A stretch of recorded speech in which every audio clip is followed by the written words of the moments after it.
सोचिए, समुद्र की सतह से हजारों मीटर नीचे एक ऐसी दुनिया मौजूद है जहां सूरज की रोशनी तक नहीं पहुंचती।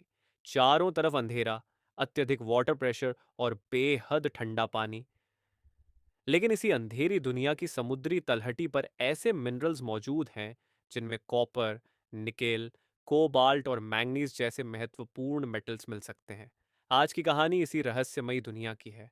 आखिर इंसान समुद्र की इतनी गहराई तक पहुंचता कैसे है और वहां मौजूद वैल्यूएबल मिनरल्स को ओशन फ्लोर से बाहर कैसे निकाला जाता है। आइए शुरू करते हैं डीप सी माइनिंग की इस रोमांचक यात्रा को। समुद्र की गहराई बढ़ते ही एनवायरनमेंट पूरी तरह बदल जाता है। ऊपर की दुनिया की तुलना में यहाँ प्रेशर कई गुना अधिक होता है और प्राकृतिक रोशनी लगभग पूरी तरह गायब हो जाती है। डीप सी में टेम्परेचर भी बहुत कम हो सकता है और पानी की हलचल भी सतह से बिल्कुल अलग होती है। ऐसे एनवायरनमेंट में सामान्य इंसान सीधे काम नहीं कर सकता। इसीलिए डीप सी एक्सप्लोरेशन के लिए special submersibles, remotely operated vehicles और ऑटोनोमस सिस्टम्स का इस्तेमाल किया जाता है।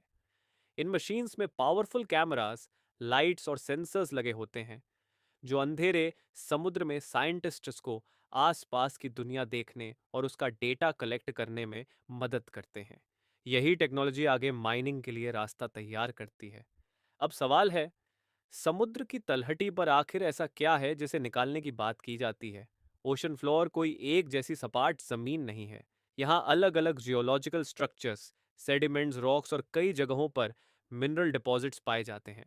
कुछ क्षेत्रों में पॉलीमेटेलिक नोड्यूल्स दिखाई देते हैं जो समुद्री तलहटी पर पड़े छोटे छोटे पत्थरों जैसे लगते हैं। इन नोडल्स में मैंगनीज के साथ निकेल, कॉपर और कोबाल्ट जैसे मेटल्स हो सकते हैं। इसके अलावा सी माउंट्स और हाइड्रोथर्मल वेंट सिस्टम्स के आसपास भी अलग प्रकार के मिनरल डिपॉजिट्स पाए जा सकते हैं। यानी समुद्र की तलहटी अपने अंदर जियोलॉजिकल हिस्ट्री के साथ साथ कई महत्वपूर्ण मिनरल रिसोर्सेज भी छिपाए हुए हैं। लेकिन हजारों मीटर नीचे मौजूद ओशन फ्लोर तक पहुंचना आसान नहीं है। सबसे पहले साइंटिस्ट्स और इंजीनियर समुद्र की गहराई को मैप करते हैं और संभावित मिनरल डिपॉजिट्स की पहचान करते हैं। इसके लिए सोनार सिस्टम्स, अंडर वाटर व्हीकल्स और रिमोट सेंसिंग टेक्नोलॉजीज का इस्तेमाल किया जा सकता है। इसके बाद रिसर्च वेसल समुद्र की सतह पर रहकर पूरे ऑपरेशन को सपोर्ट करती है। डीप सी व्हीकल्स धीरे धीरे नीचे उतरते हैं और कैमरास तथा सेंसर्स की मदद से सीबेड का निरीक्षण करते हैं। कई जगहों पर सैंपल्स भी कलेक्ट किए जाते हैं ताकि यह पता लगाया जा सके कि वहां किस प्रकार के मिनरल्स मौजूद हैं। यानी माइनिंग शुरू होने से पहले ओशन फ्लोर की एक पूरी साइंटिफिक इन्वेस्टिगेशन करनी पड़ती है। अब आती है असली चुनौती, under water mining. Deep sea mining में माइनिंग इक्विपमेंट को समुद्र की तलहटी तक पहुंचाना पड़ता है। कुछ प्रोपोज्ड सिस्टम्स में सीबेड से मिनरल रिच मटेरियल को कलेक्ट करने के लिए विशेष कलेक्टर मशीन्स की कल्पना की गई है। ये मशीन समुद्र की तलहटी पर चलकर या नियंत्रित तरीके से आगे बढ़कर मिनरल बेयरिंग मटेरियल को कलेक्ट कर सकती हैं। इसके बाद कलेक्टेड मटेरियल को पानी के साथ ऊपर सरफेस वेसल तक पहुंचाने के लिए एक विशेष राइजर सिस्टम का इस्तेमाल किया जा सकता है। लेकिन पूरी प्रक्रिया बेहद कॉम्प्लेक्स है क्योंकि इक्विपमेंट को हजारों मीटर गहरे पानी में लगातार प्रेशर, डार्कनेस और कठिन सीबेड कंडीशंस का सामना करना पड़ता है। डीप सी माइनिंग की सबसे दिलचस्प चीजों में से एक है अंडर वाटर माइनिंग रोबोट्स। इन मशीन्स को ऐसे एनवायरनमेंट में काम करने के लिए डिजाइन किया जाता है जहां इंसान का सीधे पहुंचना बेहद कठिन है। रोबोटिक सिस्टम्स में कैमरे, सोनार, सेंसर्स और नेविगेशन इक्विपमेंट लगाए जा सकते हैं। कुछ मशीन सीबेड पर चल सकती हैं, जबकि कुछ रिमोट कंट्रोल के जरिए सरफेस वेसल से ऑपरेट की जाती है। ऑपरेटर्स ऊपर बैठकर कैमरास और सेंसर्स से मिली जानकारी के आधार पर मशीन की मूवमेंट को नियंत्रित कर सकते हैं। इन रोबोट्स का उद्देश्य सिर्फ मिनरल्स कलेक्ट करना नहीं है।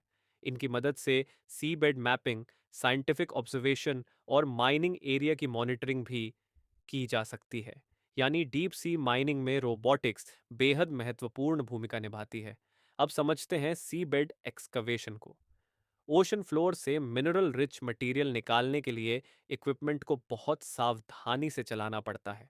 यदि क्षेत्र में पॉलीमेटालिक नोड्यूल्स मौजूद हों तो कलेक्टर सिस्टम इन्हें सी बेड की सतह से गैदर कर सकता है।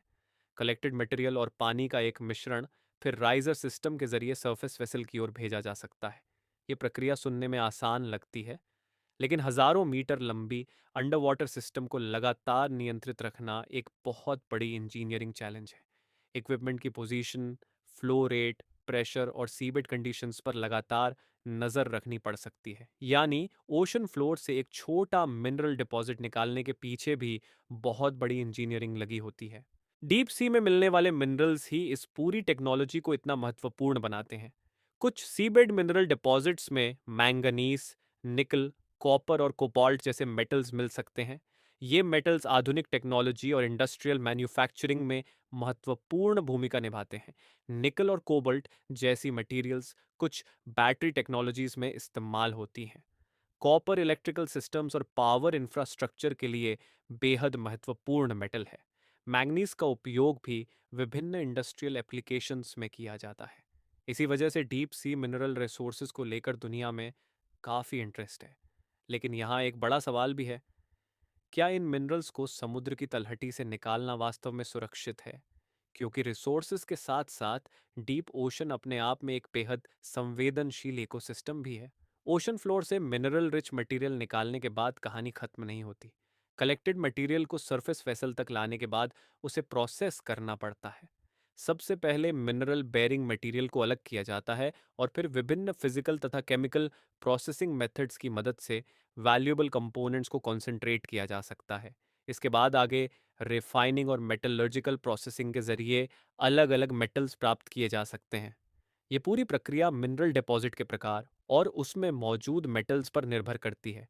यानी डीप सी माइनिंग सिर्फ समुद्र से पत्थर निकालने का नाम नहीं है।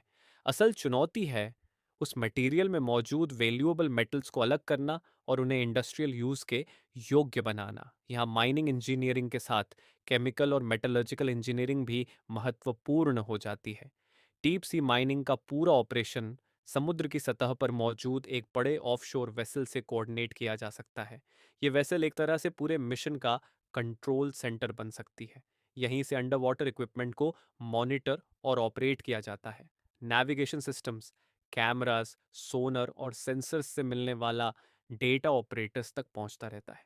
वेसल को समुद्र की लहरों और मौसम के बीच अपनी पोजीशन को नियंत्रित रखना पड़ता है, ताकि नीचे मौजूद इक्विपमेंट के साथ कनेक्शन बना रहे। राइजर सिस्टम और अंडर वाटर मशीन्स की मॉनिटरिंग भी इसी ऑपरेशन का हिस्सा हो सकती है। यानी समुद्र की सतह पर मौजूद एक वेसल और हजारों मीटर नीचे काम कर रही मशीन्स के बीच लगातार कोऑर्डिनेशन ज़रूरी है। ये वास्तव में एक विशाल ऑफशोर इंजीनियरिंग ऑपरेशन है। लेकिन डीप सी माइनिंग के साथ सबसे बड़ा सवाल है, एनवायरनमेंट पर इसका क्या असर होगा? सी बेड से मटेरियल हटाने पर समुद्र की तलहटी का फिजिकल स्ट्रक्चर बदल सकता है। माइनिंग इक्विपमेंट से सेडिमेंट उठ सकता है और पानी में सेडिमेंट प्लूम्स बन सकते हैं जो आसपास के क्षेत्र में फैल सकते हैं। माइनिंग ऑपरेशन से नॉइज और लाइट भी उस एनवायरनमेंट में पहुंच सकते हैं जहां जीव लाखों वर्षों से अलग परिस्थितियों में रहते आए हैं। इसके अलावा कलेक्टेड मटेरियल को ऊपर लाने और प्रोसेसिंग करने की पूरी प्रक्रिया में भी एनवायरमेंटल रिस्क्स का आकलन करना पड़ता है। इसीलिए डीप सी माइनिंग पर चर्चा सिर्फ मेटल्स और टेक्नोलॉजी तक सीमित नहीं है। साइंटिफिक रिसर्च, एनवायरमेंटल मॉनिटरिंग और रिस्पॉन्सिबल रेगुलेशन भी उतने ही महत्वपूर्ण हैं।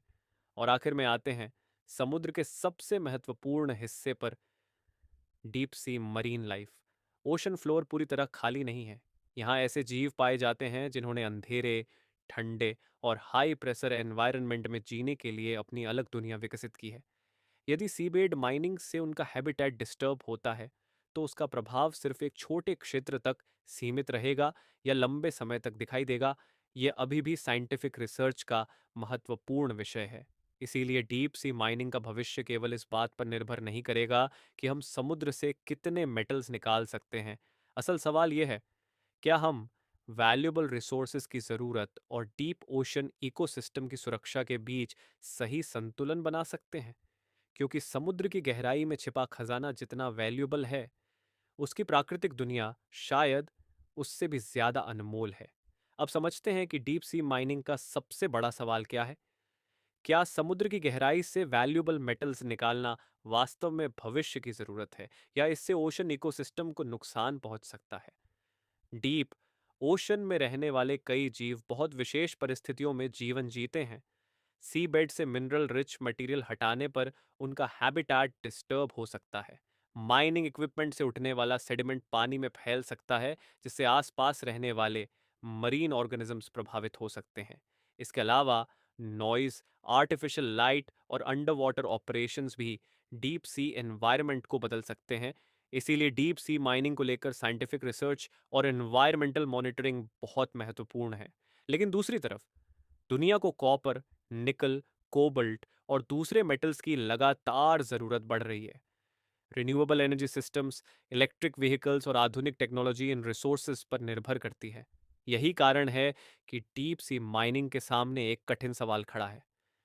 क्या हम समुद्र के नीचे मौजूद रिसोर्सेज का उपयोग कर सकते हैं बिना उस इकोसिस्टम को स्थायी नुकसान पहुंचाए? इसका जवाब अभी पूरी तरह स्पष्ट नहीं है। स्पष्ट। और शायद यही डीप सी माइनिंग को सिर्फ एक माइनिंग टेक्नोलॉजी नहीं, बल्कि साइंस, इंजीनियरिंग और एनवायरमेंटल रिस्पॉन्सिबिलिटी के बीच एक बड़ी चुनौती बनाता है। समुद्र की गहराई में छिपे मिनरल्स भविष्य की टेक्नोलॉजी के लिए महत्वपूर्ण हो सकते हैं, लेकिन ओशियन सिर्फ रिसोर्सेज का भंडार नहीं है। वहाँ एक ऐसी जीवित दुनिया भी है जिसे हम अभी पूरी तरह समझ भी नहीं पाए हैं। शायद असली सफलता ये नहीं होगी कि हम समुद्र से कितना निकाल सकते हैं, बल्कि ये होगी कि हम कितना निकालते हुए भी समुद्र को सुरक्षित रख सकते हैं। अगर आपको अर्थ, ओशियन और एडवांस टेक्नोलॉजी की ऐसी डॉक्यूमेंट्री स्टोरीज पसंद आती हैं, तो लाइक करें, शेयर करें, सब्सक्राइब करें अर्थ कॉपीराइट मैक्रोकॉज्म और फॉलो करें अर्थ वाइल्ड 51। अब आपकी सोच जानना दिलचस्प होगा। अगर डीप सी से मिलने वाले मेटल्स फ्यूचर की क्लीन टेक्नोलॉजी के लिए ज़रूरी हो, लेकिन उनके एक्सट्रैक्शन से मरीन लाइफ को खतरा हो सकता हो, तो आपके अनुसार हमें माइनिंग करनी चाहिए या ओशियन को अनटच्ड छोड़ देना चाहिए? अपनी राय कमेंट में बताइए।